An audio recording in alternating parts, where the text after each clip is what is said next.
Donc, dans cette vidéo, je voudrais vous présenter un projet de A à Z. Donc, imaginez, moi, je suis propriétaire d'un restaurant et pour les feuilles de temps, c'est des feuilles de temps papier que les gens remplissent à chaque 2 semaines. Et là, je veux passer d'une feuille de temps papier à une feuille de temps électronique. Donc, j'ai fait l'achat d'un logiciel sur Internet qui me permet d'avoir des feuilles de temps électroniques. Donc, c'est un changement relativement simple, un petit changement, mais il ne faut pas sous-estimer les impacts que le changement peut avoir chez les personnes qui doivent changer leur comportement. Donc, je vais prendre quelques minutes et je vais utiliser Alfred pour mieux gérer le volet humain de mon changement. Donc, je suis dans mon tableau de bord. Première chose à faire, nouveau projet ici en haut à droite. Nommer le projet de changement, c'est nouvelle feuille de temps électronique. Oh, j'ai la misère à écrire. Promoteur du projet, c'est moi. Chargé de projet, c'est, je sais pas, Ginette. Nombre de personnes impactées, en fait, c'est tous mes employés. Moi, j'ai 25 employés. Nombre de services ou départements, ben c'est, je pourrais dire 2 parce que dans le fond, j'ai mes serveuses et mes cuisiniers. Donc, je mets 2 départements. Et ben là, je me donne 1 mois pour mettre ça en place. Soumettre le projet. Donc, si je clique sur mon projet, je vais arriver à mon plan de projet ici. Première chose à faire, élaborer la vision globale. Je vais utiliser mon assistant parce que c'est plus simple. Donc, c'est quand je vais mettre en œuvre ma feuille de temps, c'est le 1er mars 2020. Le projet vise à optimiser. Non, c'est peut-être pas un beau mot, optimiser. Le projet vise à modifier la feuille de temps papier pour une feuille de temps électronique. Le projet est mis en œuvre pour la raison suivante, ben c'est pour économiser du temps parce que c'est long, économiser du temps lors de la complétion de la feuille de temps. Je sais que complétion, c'est un anglicisme, mais c'est pas grave. Je l'utilise quand même. Économiser du temps lors de la complétion de la feuille de temps. Grâce aux actions suivantes, dans le fond, je peux dire présentation du logiciel. Je vais aussi faire des courtes formations. Et voilà. Et là, je prendrai le temps de bien ajuster ma vision pour que le paragraphe se lise bien, mais là, je le ferai pas là. Je ferai un peu de mise en page. Je veux pas que ça soit en gras. Donc, je prendrai le temps de bien arranger. Je clique sur la vision me convient, enregistrer. Donc, la vision est faite. Étape suivante, c'est là où on vient identifier et analyser les parties prenantes. Donc, on va commencer par les identifier. Ici, quand on identifie les parties prenantes, c'est souvent des groupes de personnes qui vont avoir des préoccupations différentes. Moi, dans mon restaurant, j'ai des serveurs, j'ai des cuisiniers, j'ai un plongeur, j'ai un livreur et j'ai une gérante. Par contre, quand on parle de feuilles de temps, les impacts vont être les mêmes que tu sois cuisinière, serveuse ou plongeur. Donc, je vais les mettre ensemble. Je vais écrire les cuisiniers, serveurs, plongeurs. Pour moi, ça, c'est un groupe de parties prenantes. Je peux faire Enter, mais je vais séparer la gérante parce que la gérante, elle, peut-être avoir des préoccupations qui sont différentes. Donc, je clique sur Terminer. Ensuite, comme je disais, on peut les analyser une par une, mais moi, je vais cliquer sur Tout analyser parce que c'est plus simple et plus rapide. Donc, pour les cuisiniers, les serveurs, les plongeurs, est-ce qu'ils sont impactés par le changement? Bien, c'est sûr que c'est oui, parce que eux, ça va changer la façon dont ils vont remplir leur feuille de temps. Donc, en ce qui concerne les impacts, bon, bien, on a nouveaux outils, nouvelles technologies. Pour moi, ça a beaucoup d'impact parce que vraiment, on passe d'une feuille de temps papier, puis j'en ai que ça fait 20 ans qu'ils travaillent dans le resto puis qu'ils utilisent la même feuille de temps papier. Puis là, je vais arriver avec une feuille de temps électronique, donc c'est sûr que ça va avoir un impact. Et peut-être les procédures. Je vais dire que ça a peu d'impact sur les procédures, mais ça va changer un petit peu la façon dont on remplit, mais ça reste qu'il faut quand même remplir sa feuille de temps en 2 semaines. Donc, c'est pour ça que je dis peu d'impact au niveau des procédures. Donc, pour le reste, c'est sûr que ça ne touche pas perte d'emploi, on ne touche pas aux conditions de travail, culture, rôle, environnement, etc. Donc, pour moi, c'est bien comme ça. Je vais continuer. Est-ce qu'ils ont le pouvoir d'accélérer le changement, de ralentir ou d'arrêter?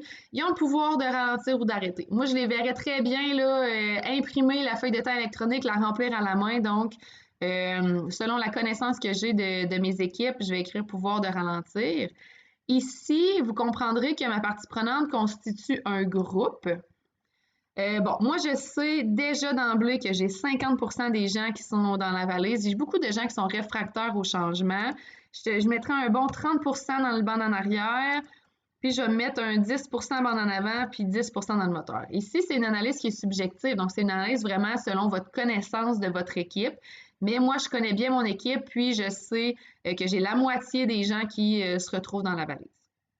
Comme je disais, vous pouvez passer cette étape-là si vous ne désirez pas analyser les gens dans la voiture, mais ça vous permet aussi de déterminer l'effort d'engagement, donc l'énergie que vous allez avoir besoin de mettre pour mener à bien votre changement. Je clique sur « Confirmer ». Bon, j'ai un effort d'adhésion de 28, ce qui n'est pas si mal. Dans le fond, souvent, ça va se situer entre 11, ça peut aller jusqu'à 100 et même plus, là, mais ça serait un énorme changement. Donc, 28, c'est relativement bas comme effort d'adhésion. Prochaine partie prenante, la gérante. Est-ce qu'elle est impactée par le changement? Oui, parce que dans le fond, pour elle, ça va être plus simple d'aller colliger l'ensemble des données. Donc, je dirais que ça a un peu d'impact sur les procédures, la façon dont elle va faire la compilation des feuilles de temps. Mais c'est sûr que pour elle, c'est également une nouvelle technologie puis un nouvel outil. Elle a le pouvoir d'accélérer le changement. Donc, c'est une personne qui est très, très dans le moteur, qui embarque avec moi. Puis elle, ce qu'elle veut, c'est nécessairement que son travail soit plus facile. Et elle est dans le moteur. C'est une seule personne, un individu, elle est dans le moteur. Confirmé. Gérante, vous voyez, l'effort d'adhésion est plus bas que les autres parce qu'elle a le pouvoir de faire avancer le changement avec moi. Donc, j'ai terminé l'analyse de mes parties prenantes. On le voit ici par le petit crochet vert à côté de la voiture. Donc, je clique sur l'étape suivante. C'est ici où je vais aller identifier, anticiper les préoccupations des gens pour trouver des mesures d'accompagnement. Donc, je le rappelle, cet outil-là où on anticipe les préoccupations, c'est le cœur de la gestion humaine du changement. C'est ici où on met le plus d'efforts, où on sort notre jus de cerveau. C'est ça qui va nous aider le plus à faire adhérer les gens à notre changement. Il y a une faute d'orthographe ici, ça va être corrigé, ne vous en faites pas. Donc, je prends une partie prenante à la fois, je me mets dans la peau de la partie prenante et j'anticipe les préoccupations. Donc, je vais commencer par cuisinier, serveur, plongeur. Ajoute une préoccupation. Bon, la première chose qu'ils vont nous dire, c'est « Je ne sais même pas comment utiliser un ordinateur. » Et là, tu me demandes d'aller remplir une feuille de temps. Donc, ça, c'est un exemple.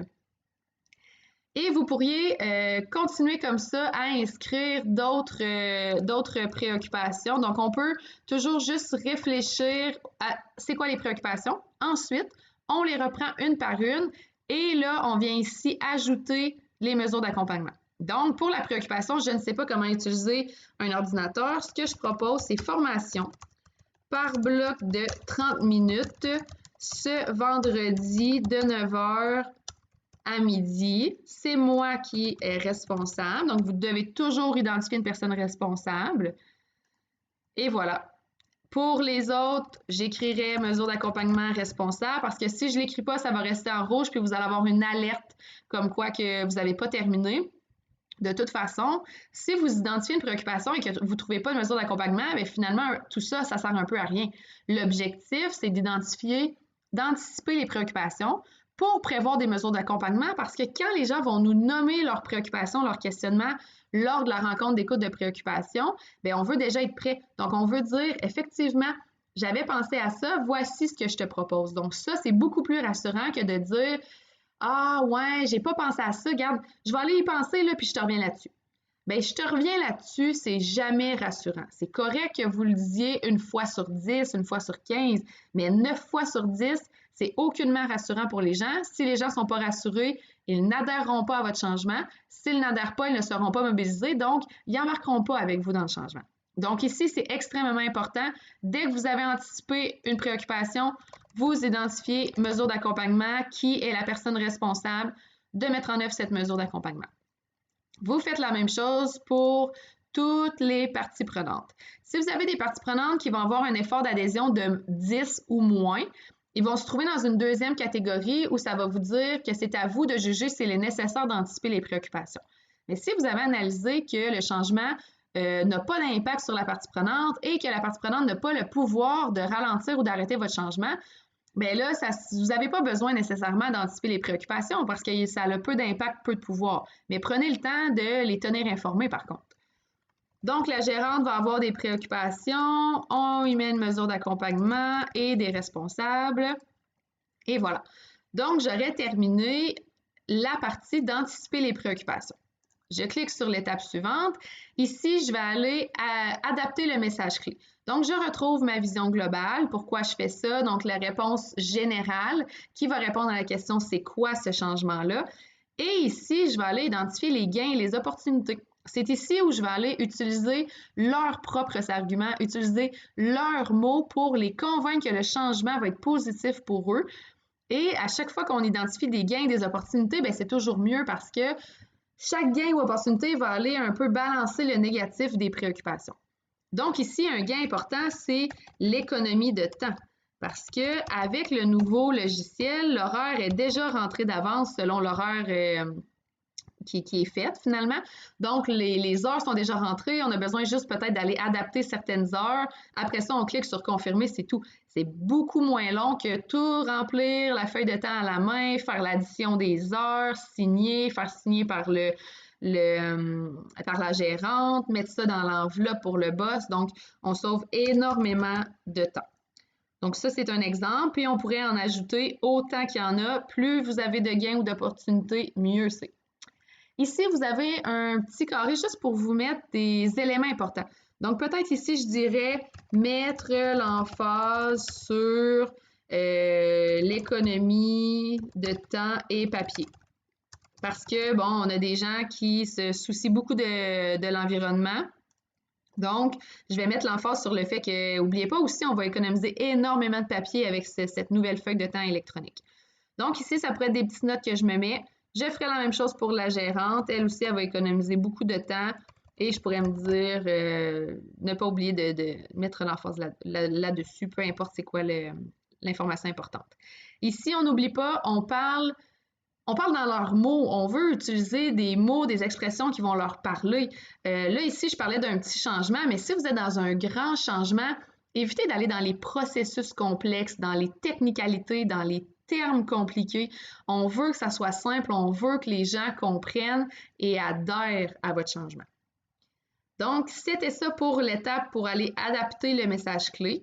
Et finalement, rendu ici, je suis à l'étape d'annoncer le changement. Donc, je pourrais, comme vous avez vu dans les autres tutoriels, les regrouper ensemble. Mais là, je ne veux pas, je veux les informer séparément.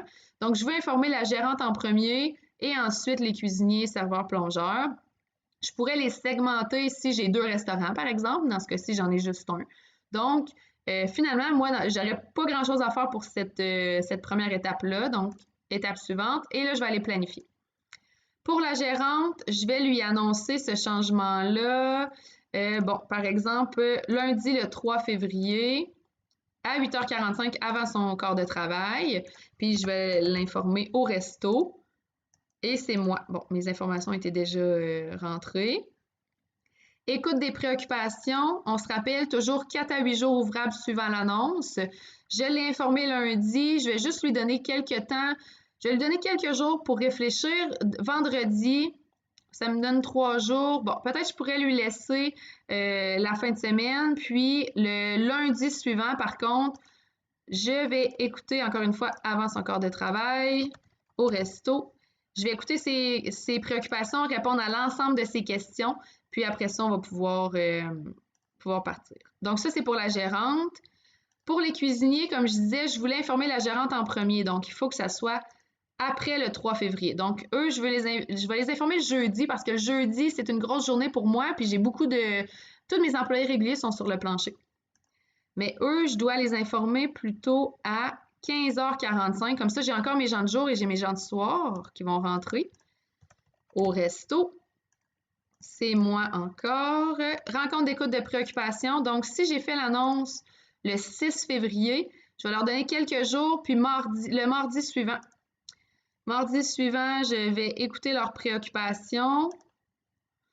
Encore une fois, je vais le mettre à 15h45 au resto. C'est moi, et voilà. Confirmer. Et voilà, j'ai planifié mon annonce, ma rencontre d'écoute de préoccupation. Je clique sur suivant et c'est là ici que je peux aller regarder rapidement est-ce que ça convient. Bon, j'ai mes annonces avant mes rencontres d'écoute de préoccupation, donc déjà là, ça va bien. Ici, les annonces sont quand même espacées, donc c'est sûr que je recommande pas de faire des annonces aussi espacées. Par contre, ici, c'est simplement ma gérante, puis je suis capable de lui dire « Garde l'information pour toi jusqu'à jeudi, je rencontre les employés jeudi. » Mais sinon, je pourrais retourner et dire « Ouais, dans le fond, je pourrais annoncer à la gérante mercredi, ça serait plus efficace, ou même le jeudi matin. » Donc, bref, ici, on peut revoir peut-être notre planification pour être certain que ça va bien, puis certain qu'on n'a pas trop d'espace entre nos annonces pour éviter le jeu du téléphone. Si on descend un peu, on a toute notre logistique d'annonce. Donc, nos cuisiniers, on va faire l'annonce le 6 février, le 11 février, la rencontre d'écoute de préoccupation 11 février, gérante, c'est 3 février, 10 février. Et là, vous trouveriez toutes les parties prenantes si vous avez plusieurs parties prenantes. Visualiser le plan de gestion humaine du changement. Donc, ça, c'est le plan. Vous avez vos données globales, la vision, parties prenantes, préoccupations. Oh, étape incomplète dans message. Ah, j'avais pas mis de gain d'opportunité pour la gérante. Excusez-moi. Et voilà. Donc, je retourne ici. Je peux cliquer dans mon projet. Ici, ça m'amène au plan de projet. Ici, vous avez, là, c'est écrit code d'impact, mais c'est une petite erreur de français. C'est, une petite erreur, c'est l'effort d'engagement de 77. Plus le chiffre est élevé, plus ça va vous prendre d'efforts et d'énergie pour faire adhérer les gens. 77, c'est pas une grosse cote. Il y a des projets qui peuvent aller jusqu'à 200, 300 de cotes d'efforts d'engagement. Puis ça, de toute façon, on peut en parler pendant nos moments d'accompagnement en 1 pour 1. Je peux vous en parler plus là, de l'effort d'engagement. Et voilà, donc vous avez la vision globale, vous avez vos parties prenantes, vous avez ici, bon, toutes mes étapes sont complétées, c'est parfait, je revois un peu le calendrier et là, je vais aller l'imprimer. Je clique sur imprimer ici. Le rapport est en cours de création, ça va générer automatiquement un PDF. Vous allez le voir, il va se télécharger dans les prochaines secondes. Et là, votre PDF, c'est votre outil pour aller animer votre rencontre d'écoute de préoccupation pour mener à bien votre changement. Donc, c'est votre guide, votre Bible pour gérer le volet humain du changement. Donc, vous gardez ça proche parce que là-dedans, vous avez toutes vos mesures d'accompagnement. Puis certaines mesures d'accompagnement sont mises en place au début, mais il y en a qui sont mises en place en cours de changement, donc il ne faut pas les oublier. Donc, c'est un outil qui va être très important pour gérer le volet humain du changement. Donc, il est téléchargé ici. On clique. Donc, vous avez en format PDF votre projet avec les informations du départ. Vous allez avoir votre vision globale. Ici, ça, c'est juste le portrait. Mais quand vous descendez, là, vous allez retrouver, bon, les cuisiniers, quelles sont toutes leurs préoccupations, les mesures d'accompagnement, les responsables, etc., etc., votre logistique d'annonce. Et voilà, vous avez votre plan de gestion humaine du changement.